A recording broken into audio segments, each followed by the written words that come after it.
Junction, down, Thalaiyuthu, Cheran Mahadevi, Ambasamudram உட்பட பல்வேறு பகுதிகளில் பெய்த மழையால் இதமான சூழல் நிலவுகிறது.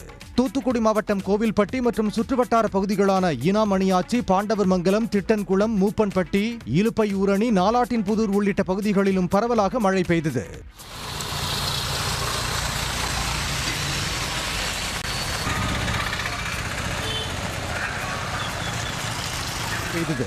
நெல்லை மாவட்டம் கூடங்குளம் மற்றும் சுற்றுவட்டார பகுதிகளில் 1 மணி நேரமாக மழை வெளுத்து வாங்கியது.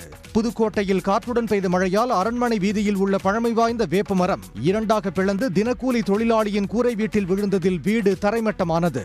வீட்டிலிருந்து அனைவரும் உடனே வெளியேறியதால் அசம்பாவிதம் தவிர்க்கப்பட்டது.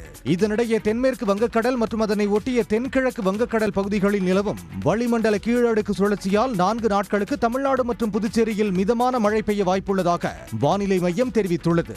நவம்பர் 17, 18 ஆகிய தேதிகளில் செங்கல்பட்டு, விழுப்புரம், கடலூர், கள்ளக்குறிச்சி மற்றும் காவிரி டெல்டா மாவட்டங்களுக்கு அதி கனமழைக்கான மஞ்சள் எச்சரிக்கை விடுக்கப்பட்டுள்ளது. உடனுக்குடன் செய்திகளை தெரிந்து கொள்ள சன் நியூஸ் பெல் ஐகானை கிளிக் பண்ணுங்க.